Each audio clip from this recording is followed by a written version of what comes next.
네, 시작하겠습니다. 안녕하세요. 네, 한승현입니다. 요즘에 날도 너무 추워지고 코로나 때문에 다들 너무 힘드시죠? 어쨌거나 건강 관리 잘 하셔야 되고 내년에 이제 또 선생님들은 시험 공부를 또 1년 동안 하셔야 되잖아요. 네.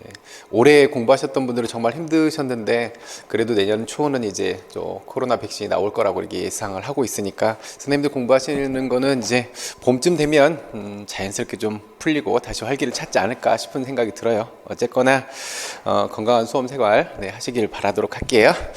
보시죠. 오늘 내년도 22학년도 시험 합격 전략 설명회를 제가 준비해 왔어요. 보시죠. 자, 저는 한승현 전공체육의 한승현이라고 하고요. 그는 누구인가 보시죠.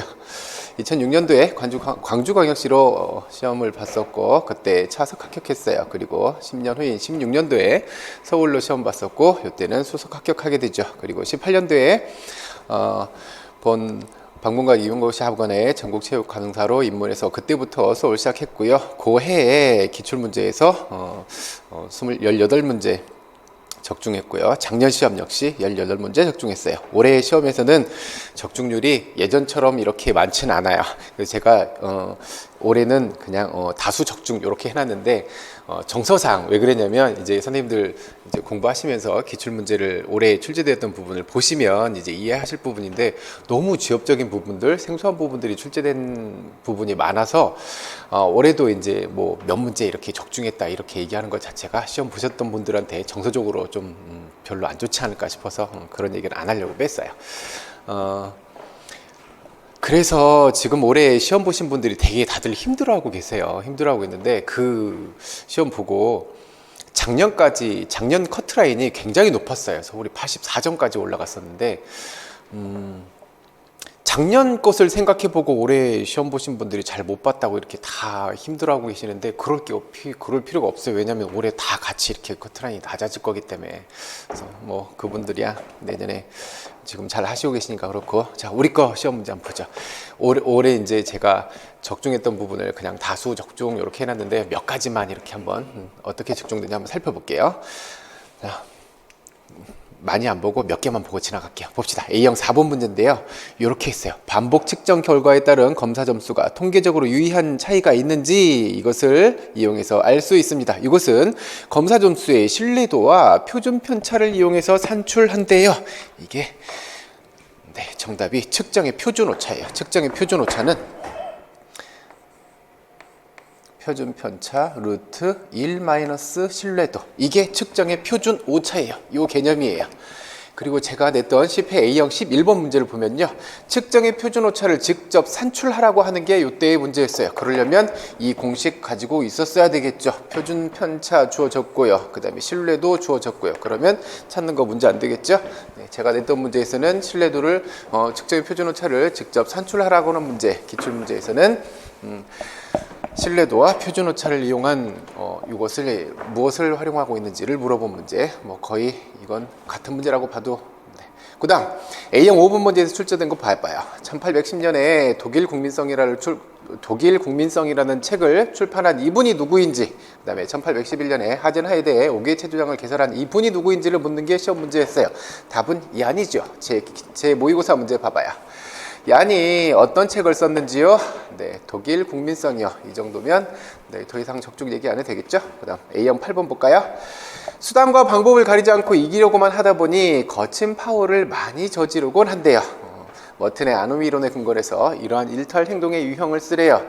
답은 혁신이에요. 혁신의 특징은 수단은 거부해요. 여기서 이야기하고 있는 수단은 정정당당하게 경기 규칙을 준수하면서 페어플레이를 보이면서 경기에 참여하는 것, 이것을 수단이라고 보고 있고요. 목표는 승리하는 것, 이것을 얘기하죠. 그래서 혁신은 수단은 거부해버려요. 즉 파울이나 거친 행동을 해서라도 어떻게 이기기만 하면 된다라고 생각하는 행동의 결과가 혁신이에요. 봐요. 수단과 방법을 가리지 않고 이기려고만 하는 것, 이것이죠.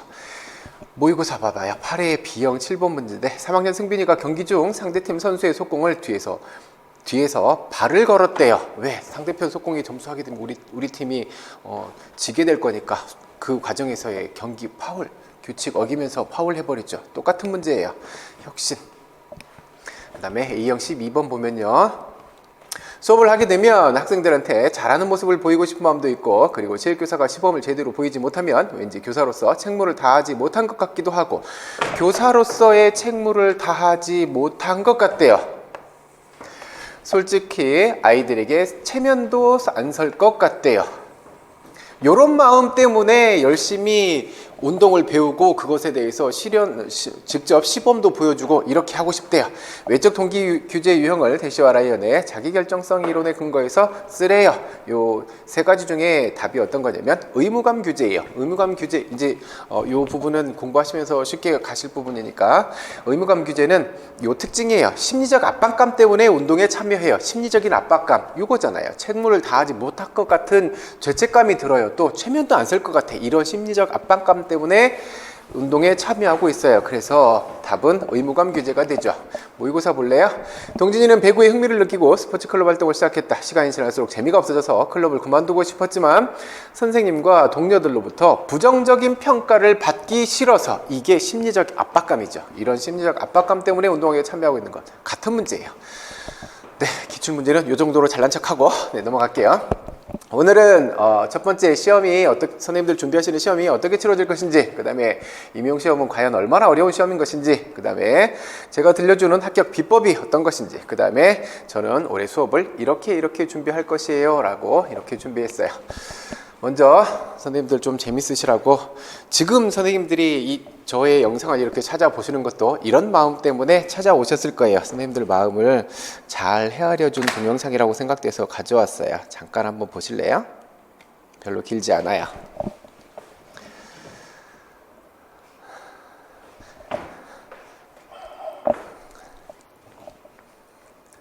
자, 문제가 주어지고 답이 6인지 8인지 선택해서 자리를 잡아야 돼요.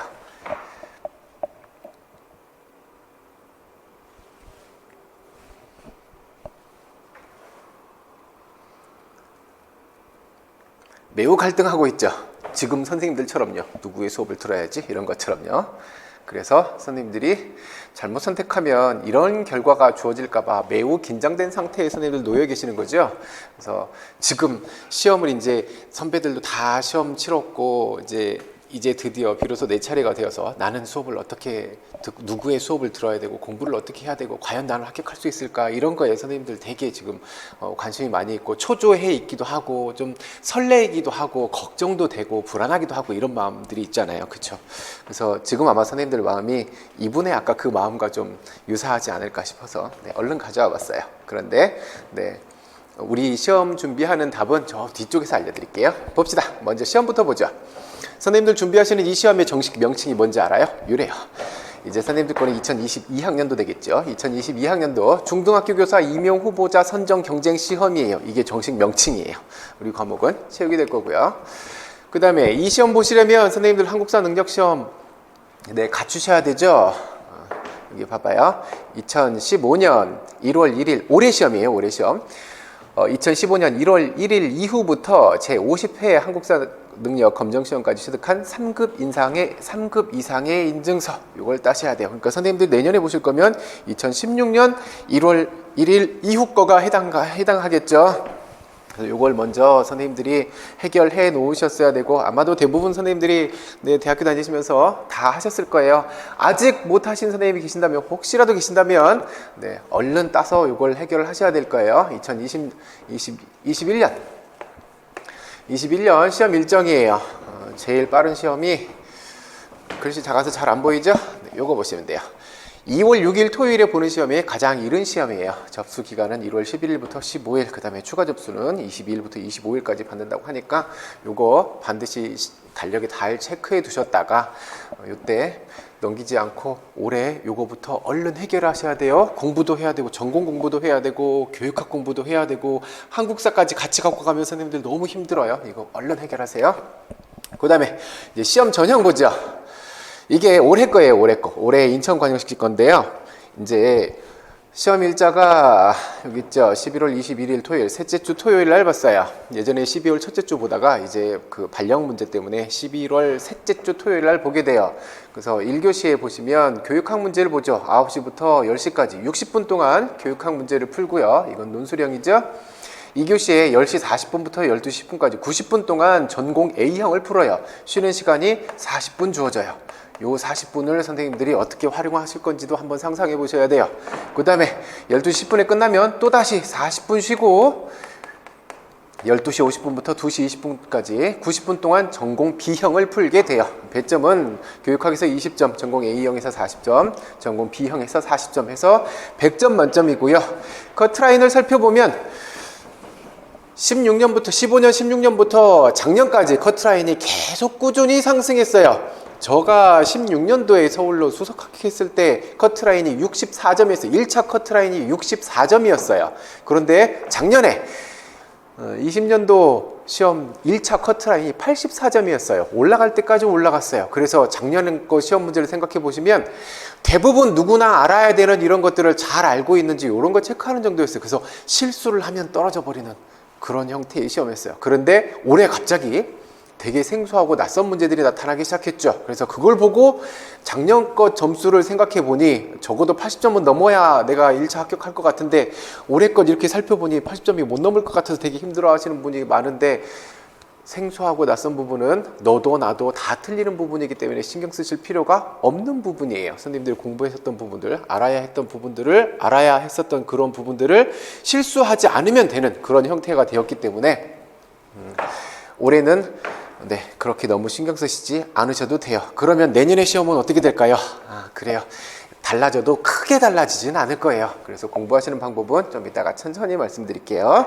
그 다음에 1차 이렇게 보고 난 다음에 이제 2차 시험 보게 되죠. 1월 20일 날 실기평가, 수업 실현, 교직 적성과 심층 면접 이렇게 2차 시험을 보시게 될 거예요. 올해 아마도 내년이죠. 아직 해 안 받겠으니까. 내년에 1차 시험 일정은 아마도 11월 20일 토요일 날 보게 되지 않을까 예상을 해봅니다. 1차 시험을 보시고 나면 1차 합격자 확인을 이렇게 하실 수 있어요. 그리고 나면 이제 2차 시험 보러 가시는 거죠. 각 지역마다 달라요. 지도안 작성을 하는 곳도 있고 안 하는 곳도 있고 한데 요즘에는 지도안 작성을 거의 안 해요. 그냥 수업 실현으로만 대체해서 보기도 하죠. 그건 선생님들이 응시하신 지역에서 지도안 작성하는 것을 보는지 안 보는지 살펴보시면 될 거고요. 중요한 건 교직 적성 심층 면접 이것에 대한 퍼센트가 계속 상승하고 있어요. 여기는 봐봐요. 실기가 30% 있어요. 수업 실현이 20, 지도안이 10, 면접이 40 이래서 2차도 100점 만점인데 여기가 40이 아니라 50으로 책정된 시도들이 많아요. 그래서 면접 쪽으로 채점 기준이 많이 이렇게 올라가고 있으니까 저 부분에 대한 공부도 선생님들이 소홀하게 하시면 안 돼요. 면접 부분은 1차 끝나고 2차 때 이제 선생님들이 뭐 교재를 사서 열심히 공부하고 스터디도 하고 이렇게 하실 건데요. 제일 좋은 건요. 1년 동안 선생님들이 교육학 공부를 일반 교육학 공부를 꾸준히 해놓으시는 거예요. 그게 정말 탄탄한 선생님들의 실력이 되어서 2차 때 편하게 가시는 거지 1차 때 교육학 슬슬 넣다가 끝나고 나서 이제 부랴부랴 챙겨서 보는 건 한계가 있어요. 그래서 1차 때에도 선생님들이 2차까지 한꺼번에 간다고 생각하셔야 돼요. 뭐 일반 교육학 그냥 적정선에서 남들 맞는 것만큼 맞고 뭐 전공에서 하고 이렇게 2차 또 그렇게 가시지 말고 1차 때 교육학도 정말 꼼꼼하게 잘 봐두셔야 돼요. 그래야 여기에서 실수가 나타나지 않아요. 그 다음에 실기 시험 보죠. 실기는 제가 16년도에 봤던 서울 기준이에요. 지금도 달라지지 않아요. 서울은 이렇게 보고 요 종목이 좀 다르죠. 핸드볼이 나올지 다른 종목이다. 핸드볼, 농구, 배구 중에 한 종목이 선정되어서 나와요. 축구, 무용은 선택이고요. 아마 내년에는 이제 내년 시험은 서울의 경우를 말씀드립니다. 내년에는 바뀌어요. 어떻게 바뀌느냐? 농구, 배구, 핸드볼, 농구, 배구, 축구, 무용 요것 중에 교육청에서 2종목을 선정해 줍니다. 2종목을 선정해주면 그거에 맞춰서 실기를 보셔야 돼요. 그러면 좀 생각해 볼 수 있는 다양한 문제들이 생기죠. 일반 선생님들께서 무용 전공하시지 않은 선생님들께서 무용을 선정했을 때 어떻게 해야 될 것인지 그 부분도 한번 고민해봐요. 여튼 내년에 이렇게 바뀔 거고. 자, 봅시다. 그럼 두 번째 임용시험은 도대체 얼마나 어려운 시험인가요? 선생님들 선배들 합격해서 가시는 분들 보고 합격해서 가시는 분들도 많이 봤을 테고 또 이렇게 계속 공부하고 계시는 선배들도 많이 보셨을 건데 이놈의 임용시험이 도대체 얼마나 어려운 시험이야. 우리가 이제 직접 뛰어들려서 체감을 해볼 건데 한번 살펴보죠. 올해 지난달에 봤던 영역별 배점표를 한번 봐봐요. 보시면 전공은 80점이 만점이었잖아요. 80점 만점에 사회학 13점 꽤 많이 나왔어요.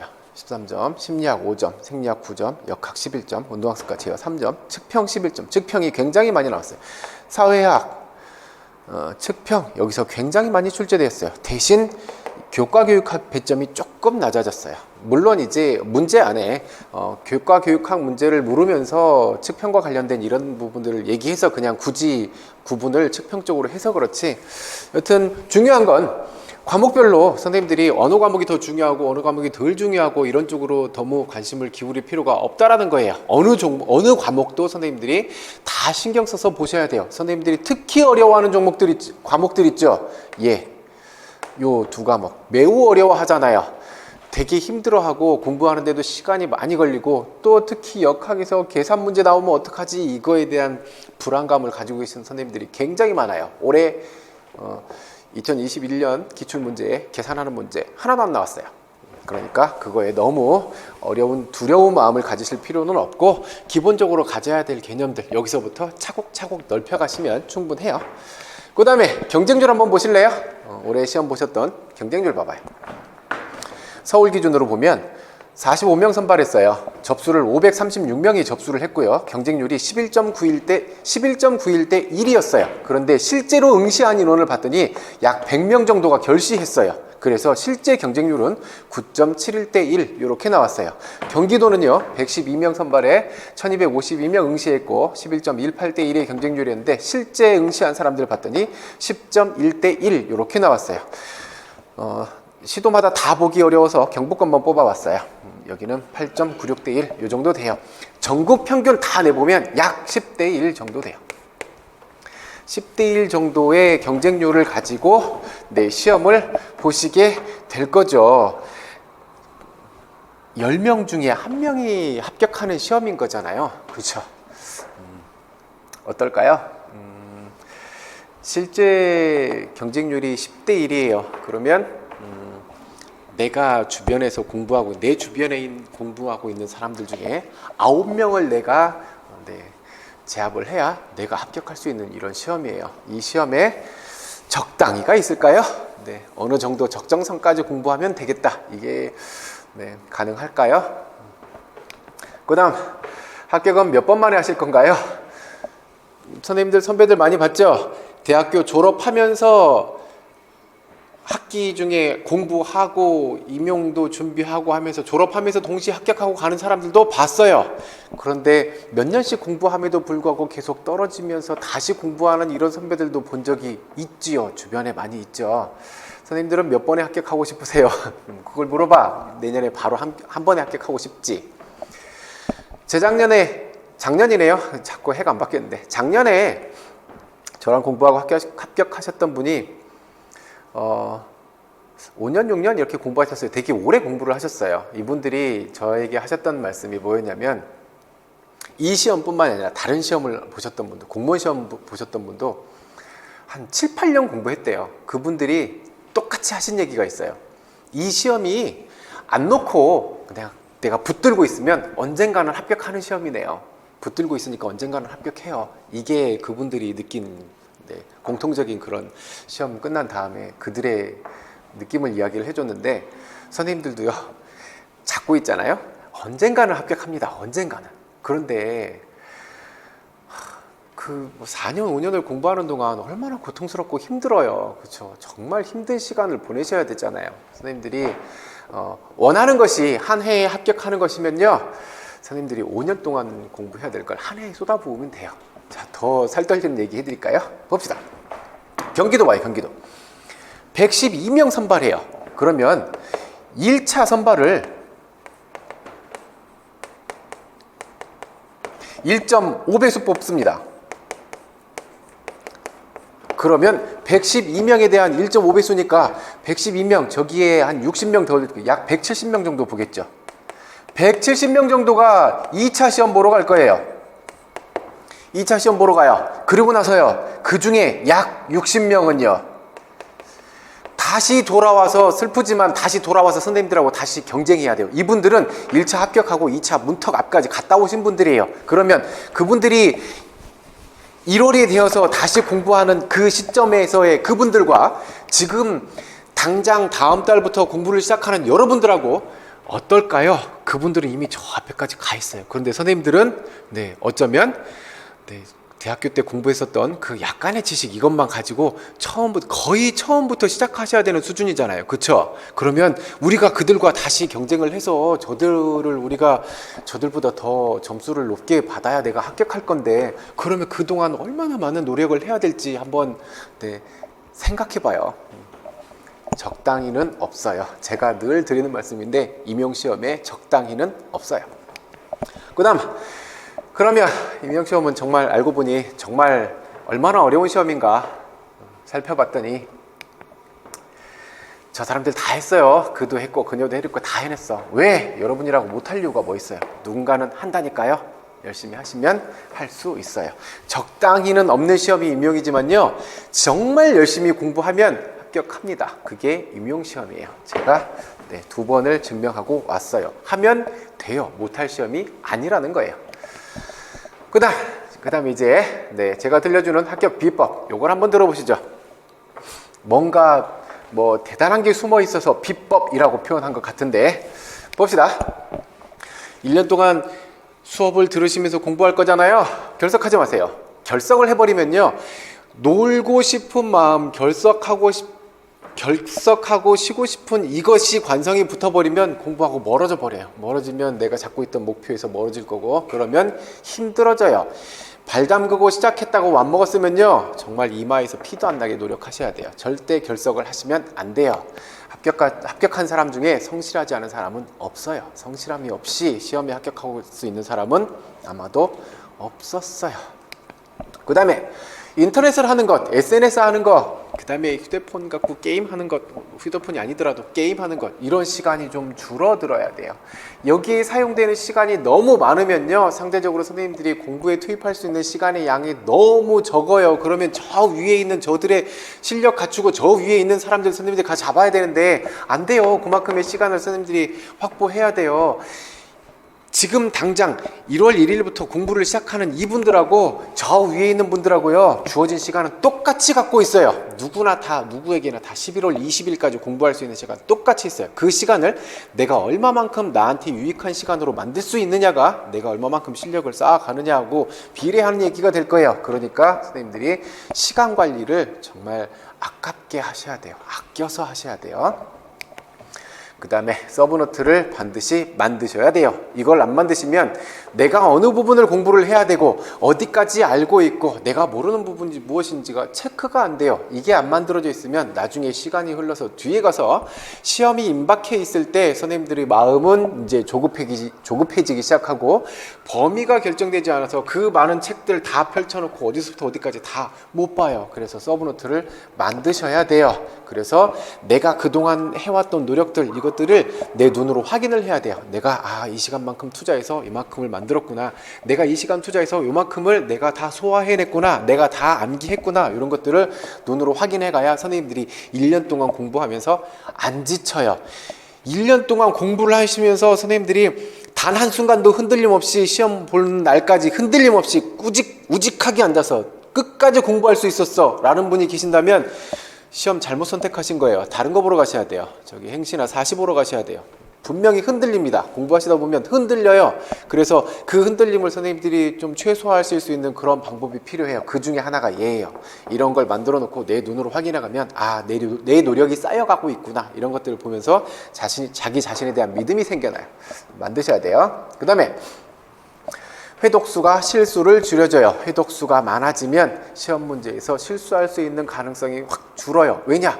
회독수가 자꾸 많아진다는 얘기는 시험 보는 날 당일 기준으로 내가 이 내용을 살펴봤던 시간이 너무 가까운 거예요. 심지어 어제 봤던 것들이 나올 수도 있어요. 회독수가 많아져야 실수를 줄일 수 있어요. 요즘의 시험 문제는 남들이 모르는 것 내가 하나 알고 있어서 합격하는 이런 형태의 시험은 아니에요. 이제는 시험장에서 선생님들이 실수를 안 하셔야 돼. 누구나 당연히 찾아내는 이런 것들을 찾아내지 못하고 실수를 해버리는, 자칫 다른 생각을 해서 실수를 해버리는, 그 실수를 줄이는 싸움이 되는 거기 때문에 결국 선생님들이 그 실수를 줄이기 위해서 회독수를 자꾸 늘려가셔야 돼요. 그래서 필요한 게 좀 전에 만들었던 서브노트가 필요하게 돼요.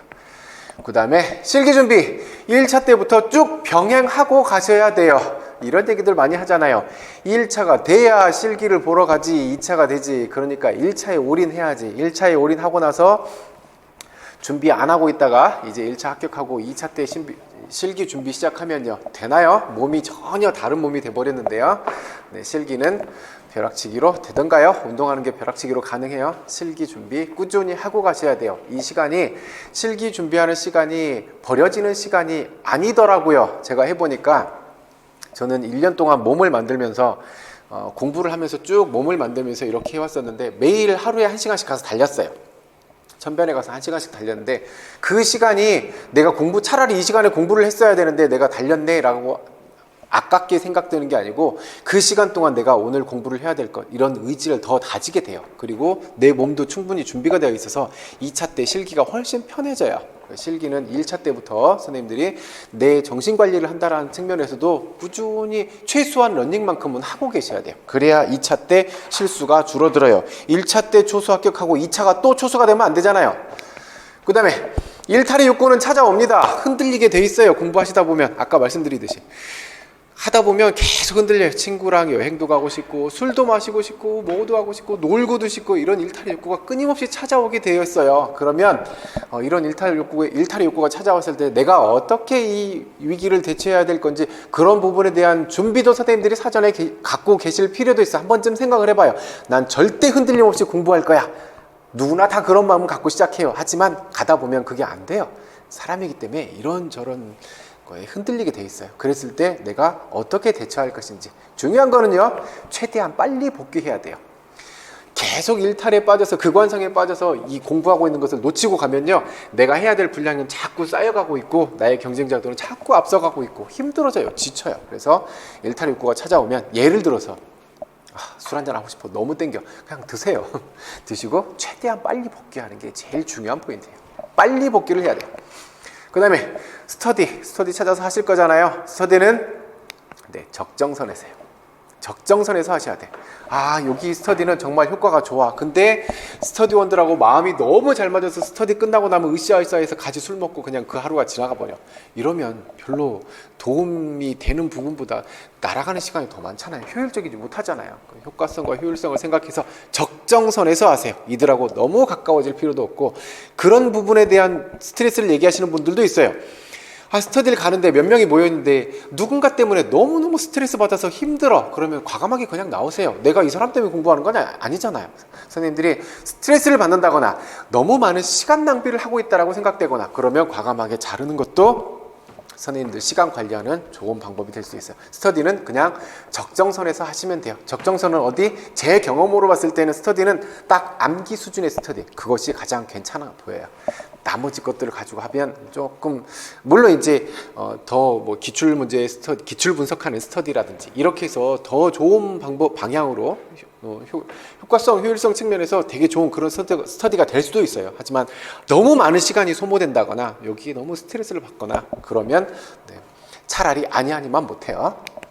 그 다음에 일상생활에서의 스트레스 관리, 선생님들이 공부하시는 것뿐만 아니라 1년 동안 수험생으로서의 생활을 해야 되잖아요. 그러면 내가 공부 이외의 내 일상에서 생기는 스트레스들이 굉장히 많을 거예요. 친구들과의 관계라든지 아니면 내 주변의 사람들과의 어떤 이런 것 때문에 스트레스를 굉장히 많이 받으실 건데, 거기서 주어지는 모든 것들을 다 불평하고 탓하고 다 참관하고 참견해서 이런 거를 하고 있으면 그거 누가 도와줘요. 선생님들이 일상생활에서 일어나는 일들도 내가 합격하려고 가는 좋은 징조인가 보다. 다 긍정적으로 해석하셔야 돼요. 도서관 공부하러 가는데 버스를 놓쳤어. 내가 저 버스를 타고 가면 정말 안 좋은 일이 일어날 건데 그거 막으려고 버스가 먼저 갔나 보다. 긍정적으로 해석하세요. 선생님들이 공부하시면서 공부만으로 받는 스트레스도 많을 건데 이걸 일상생활에서 이것저것 다 참견해서 여기에서도 힘들어야 되고 저것도 얘기해야 되고 저 사람도 스트레스 얘기해줘야 되고 이런 거에 다 신경을 쓰고 있으면 시험에 도움되진 않아요. 그러니까 선생님들이 일상생활에서 받는 스트레스 그냥 이렇게 퉁퉁 쳐내셔야 돼요. 그런가 보다 긍정적인 생각을 하세요. 그 다음에 시험 공부하시면서 불안하실 거예요. 지금은 매우 설레는 마음, 자신감, 잘할 수 있어, 해봐야지, 내가 안 되는 게 어딨어, 이런 마음 갖고 이렇게 시작하실 건데 이제 공부를 시작하고 나면 시간이 지나면 지날수록 계속 불안한 마음이 찾아듭니다. 1년 동안 계속 찾아들어요. 내가 제대로 공부하고 있나? 내가 이렇게 공부하는 게 맞나? 합격한 내 선배들은 정말 나처럼 이렇게 공부했을까? 이런 생각을 하루에도 수십 번씩 하게 됩니다. 계속 불안해요. 이런 불안한 마음을 갖고 가요. 그런데 선생님들이 그런 불안한 생각을 하고 있는 것 도움되는 게 없어요. 제가 해봤어요. 저도 수험생 생활을 해봤잖아요. 하루에도 수십 번씩 찾아와요. 정말 내가 하고 있는 게 맞아? 이렇게 하면 합격해? 정말 이 길이 맞는 길이야? 수십 번 하는데요. 그 시간은 정말 나한테 잔상이 너무 많아서 지금도 되게 생생하게 기억이 납니다만 그것이 그런 생각하면서 보내는 시간들이 내 수험 공부에 하나도 도움 안 돼요. 그냥 자신감 가지세요. 나는 합격할 수 있어. 주변의 가족들, 친구들한테도 그냥 이렇게 날리세요. 걱정 마세요. 합격할 거니까 걱정 마세요 라고 자신감 있게 얘기하세요. 그렇게 얘기를 해놓으면요 나의 태도가 달라져요. 내가 부모님께 올해는 꼭 합격할 거니까 부모님 믿어주세요, 나 자신 있어요, 이렇게 얘기를 해놨는데 내가 늦잠을 잔다? 이런 것들이 안 돼요. 그러니까 선생님들이 좀 자신 있게 이야기를 하고 자신감을 갖고 선생님들이 도전하시는 것이 훨씬 더 좋아요. 그래서 내가 이렇게 열심히 하면 꼭 합격할 수 있어, 이런 긍정적인 생각을 갖고 하세요. 그러면 결과도 긍정적으로 가져오게 돼요. 불안한 마음만 갖고 이렇게 병든 사람처럼 이렇게 공부하는 거 별로 안 좋아요. 자신 있게 좀 제 허언증 환자 아니야 싶을 정도로 자신 있게 이야기를 하고 그러고 나면 선생님들의 태도가 달라져요. 제가 해봐서 내가 이 시험 절대 안 떨어질 거라 그랬어요. 그러면 나의 태도가 달라져요. 그 다음 이제 저는 올해 수업을 이렇게 진행할 거예요. 한번 봐봐요. 매일매일 수업 끝나고 나면 전날 수업했던 거에 대한 형성평가를 보게 됩니다. 왜 이걸 보게 되냐면요, 그날 했던 부분을 이렇게 차분하게 차근차근 이걸 정리하고 가야 선생님들 공부가 좀 쉬워져요. 나중에 몰아서 하면 돼. 오늘은 수업 들었으니까 됐어, 내일도 수업 들었으니까 됐어, 이렇게 하루하루 지나가고 난 다음에 2달 과정이 지나고 나서 다시 돌아와서 이 수업을 듣잖아요.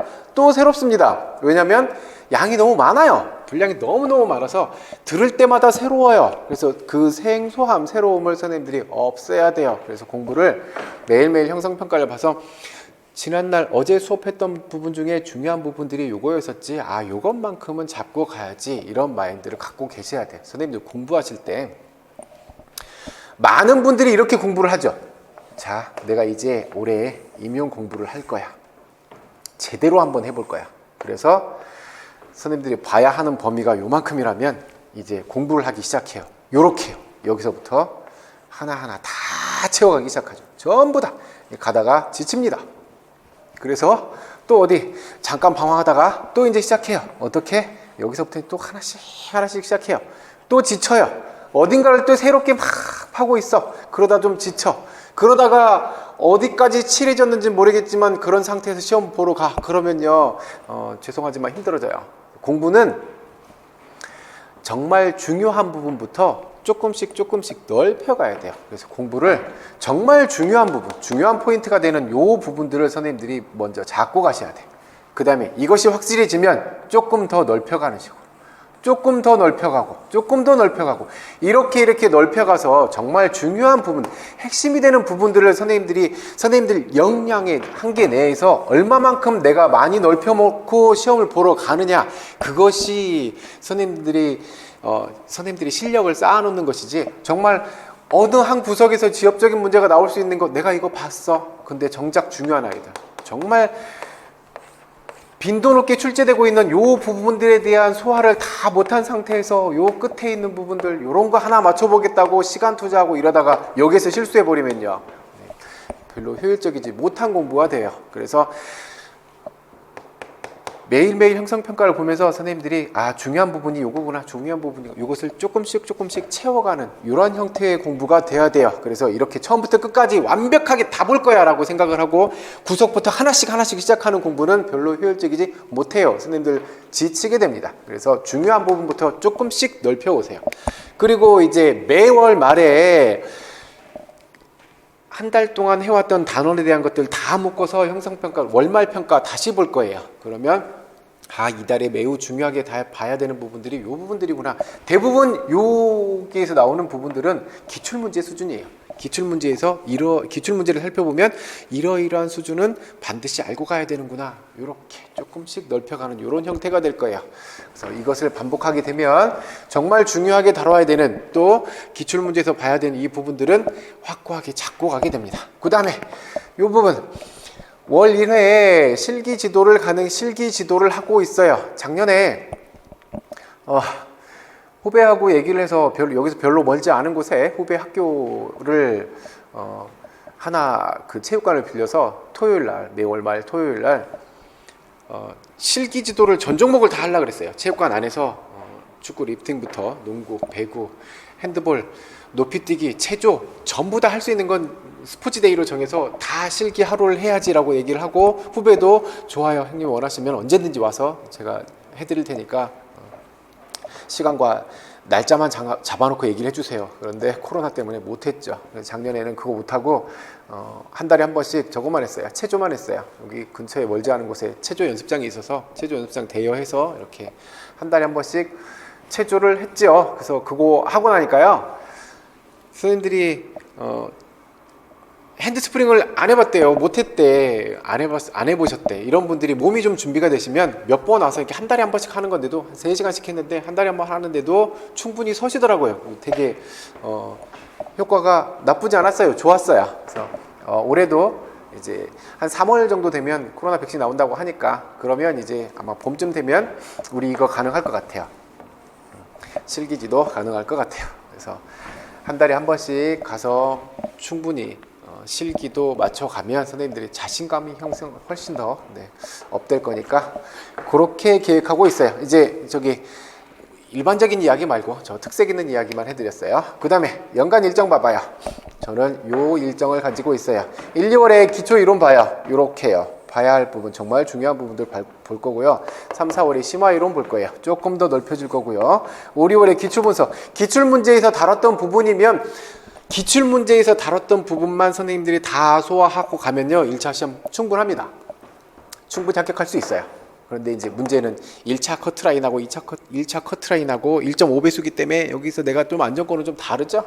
그래서 기출 분석까지 살펴보면 어지간하게 출제돼야 될 중요한 부분은 다 살펴보게 돼요. 그 다음에 7, 8월에 문제풀이 볼 거예요. 문제풀이는 이제 기출에서 다뤘던 부분뿐만 아니라 이런 필요한 부분들까지 선생님들이 다 살펴볼 거예요. 이제 전 영역을 다시 볼 거고, 이제 9, 10월 모의고사에서 이렇게 다 입력하셨던 이 내용들을 실제 문제에서 얼마만큼 응용해서 내가 잘 꺼내볼 수 있는지 요 실전 연습을 선생님들이 하고 가실 거예요.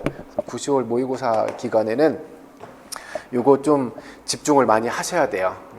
모의고사 아까도 살펴보셨듯이 모의고사에서 나왔던 요 문제들이 여기 실전 문제에서 똑같이 나온 케이스가 굉장히 많아요. 제가 첫 해 때에는 제가 직접 만들었던 문장인데 문장이 똑같이 출제된 적이 있더라고요. 되게 소름 끼친 적이 있어요. 이때 잘 보셔야 되고, 11월에 이제 총정리를 다시 해요. 이렇게 살펴봤던 부분들을 모의고사 끝난 다음에 이제 이렇게 응용해서 꺼내낼 수 있는지 실전 연습하시고 난 다음에, 이거 끝나고 난 다음에 11월에 마지막 다시 한번 요 공부했던 부분을 처음부터 끝까지 다시 한번 다 총정리를 하고 가실 거예요. 그래야 시험 보러 갔었을 때 실수를 안 해요. 요거들 먼저 하고 모의고사가 뒤쪽에 가면요, 모의고사 기간에 선생님들이 다 무슨 일을 하고 계시냐면 다른 선생님들 시험 문제는 뭐 나왔는지, 또 주변에서 누가 출제 들어갔다더라, 뭐가 문제로 나온다더라, 이런 얘기들을 계속 하더라 통신을 통해서 계속 이런저런 얘기를 듣고 다니죠. 그러면 그 시기에 그 얘기를 들으면요, 그거 안 찾아볼 수 없어요. 왜?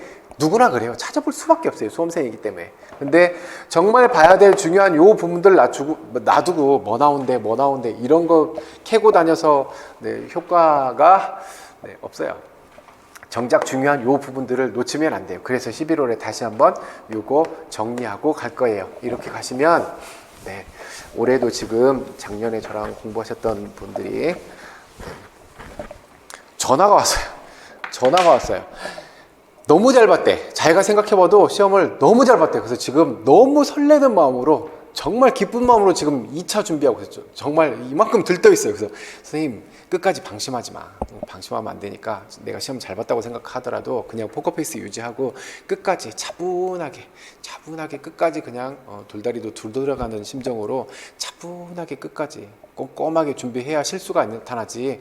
너무 이렇게 들떠서 이렇게 있으면 안 되니까 그냥 포커페이스 유지하고 이렇게 성실하게 조금씩 맞춰갑시다.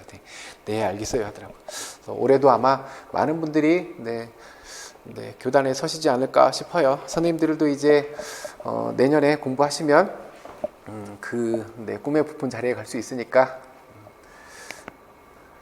자, 제가 시험을 2번을 합격하고 나니까요, 2번째에는 느낌은 좀 덜했고, 첫 번째에 어떤 느낌이었냐면요, 아까도 그랬잖아요. 시험 공부를 하고 있으면서 하루에도 수십 번씩 내가 정말 제대로 공부하고 있나? 맞는 일을 하고 있나?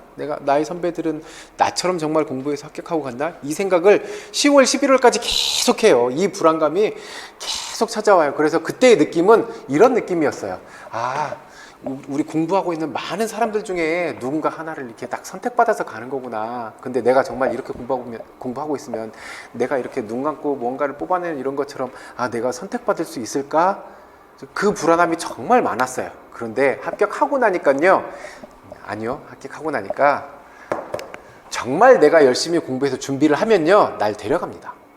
선생님들이 관심을 가져셔야 할 부분은, 내가 저들을 어떻게 경쟁해서 이길 수 있지, 저들보다 어떻게 내가 더 높은 점수를 받아야 되지, 여기에 신경 쓰실 게 아니에요. 선생님들이 실력을 차곡차곡 쌓아서 선생님 수준이 이렇게 올라가 있으면요, 알아서 모셔갑니다.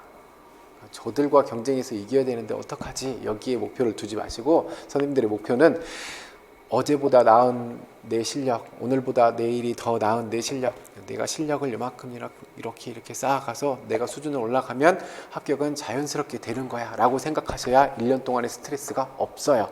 저 사람 이겨야지라고 맘먹으면 내가 스트레스 받아서 공부를 못해요. 학원에 공부하러 와도 공부하고 지나가다가 추리닝 입고 지나가는 이런 사람들만 봐도 제 체육 전공인 것 같은데 제가 공부를 잘하나? 내가 나중에 쟤를 이겨야 되는데 상대가 되나? 이런 스트레스를 받으면 선생님 못 살아요. 스트레스 받아서. 그러니까 선생님들이 가장 먼저 하셔야 될 건, 먼저 선생님들이 준비를 하셔야 돼. 그리고 난 다음에 실전에 가면 준비해왔던 것들을 실수를 하지 않으면 돼요. 그 실수를 방지하기 위한 방법들은 아까 설명해드렸고, 1년 동안 선생님들이 지금 준비하셔야 될 건 그거 하나예요. 지금 잔뜩 부푼 마음을 가지고 기대와 설레임을 가지고 준비하고 계실 건데, 선생님들이 준비하실 건 올 한 해 끝내보자, 어디 한번 해보자. 그 경쟁 상대는 타인이 아니라 선생님들 자신이 되어야 돼. 놀고 싶은 나, 쉬고 싶은 나, 자꾸만 다른 것에 유혹에 빠지려고 하는 나를 건져낼 수 있는 그 마음가짐, 그걸 준비하고 계셔야 돼요. 아까 우리 경쟁률 살펴봤잖아요. 그 10대 1 정도 되는 경쟁률, 그것보다 정말 중요한 경쟁 상대는 선생님들 자신이에요. 근데 중요한 건, 노량진에서 24시간을 공부만 하고 있는 이런 사람들에 비해서 학교 다니면서 학교 공부하고 과제도 해야 되고 학교 시험도 봐야 되고 심지어 졸업 논문까지 해야 되는 이런 사람들이 먼저 합격한 케이스도 있더라는 거예요. 그러니까 단순히 시간만 투자한다고 해서 먼저 가고 시간이 부족해서 늦게 가고 그런 것도 아니더라는 거예요. 정말 열심히 하면 누군가는 합격하더라라는 거죠. 그리고 선생님들 주변에서 선배들의 케이스를 한번 잘 떠올려 봐요. 이게 되게 무서운 얘기예요. 공부 열심히 했던 선배들 보이죠? 1년 동안 늘 도서관에서만 보이고 노는 모습은 단 한 번도 안 보이고 늘 열심히 공부하는 선배들 보이죠? 이런저런 선배들 많이 있었잖아요. 그쵸? 1차 시험 딱 끝나고 났어요. 혹은 최종 시험 끝나고 났어. 누구는 합격하고 갔어. 누구는 합격 못하고 다시 준비해야 돼. 선생님들 무슨 생각해요? 그들에게. 저 선배는 정말 열심히 공부했는데 너무 아깝다. 공부는 이 선배가 더 많이 했는데 어떻게 저 선배가 먼저 합격하고 갔지? 이런 생각 하나요? 안 한다니까요. 똑같이 공부를 했어도요. 1년 동안 정말 똑같이 공부를 하고 갔어도 합격하고 가면 와, 정말 열심히 공부하더니 역시 저 선배 진짜 열심히 공부했구나. 그렇지 못한 분을 보면서 선생님들 무슨 생각해요? 아, 뭔가 좀 부족했겠지. 뭔가 부족했으니까 또 이런 결과를 내놔버린다고요. 이게 되게 서글프지 않아요?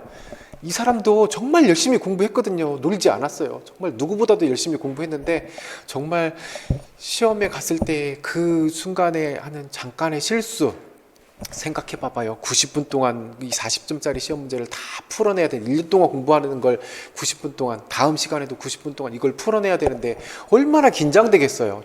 내 주변에 있는 경쟁자들이 지금 막 사각사각 하면서 답을 막 써내고 있는데 나는 뭔가가 떠오르지 않고 설단현상 나타나서 자꾸 맴돌고 있고 이러고 있으면요.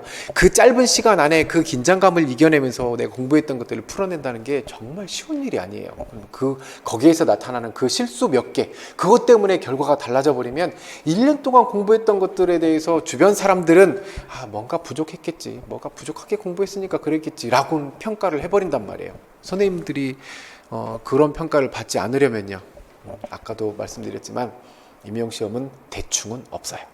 요만큼의 빈틈도 주시면 안 돼요. 그만큼 공부할 자신감을 갖고 각오를 갖고 선생님들이 준비하셔야 돼요. 좀 얘기하다 보니 좀 무거운 얘기가 된 것 같은데 결론은요, 정말 열심히 하면 누군가는 합격해요. 그게 선생님이 되길 바랄게요. 그러면 요 코로나 슬기롭게 잘 이겨내시고 1월 달에 우리 좀 더 밝은 얼굴로 그때 뵙도록 할게요. 모쪼록 수험생활 건강하게 잘 하시길 바라겠습니다. 오늘 긴 시간 잘 봐주셔서 감사합니다. 다음에 뵐게요.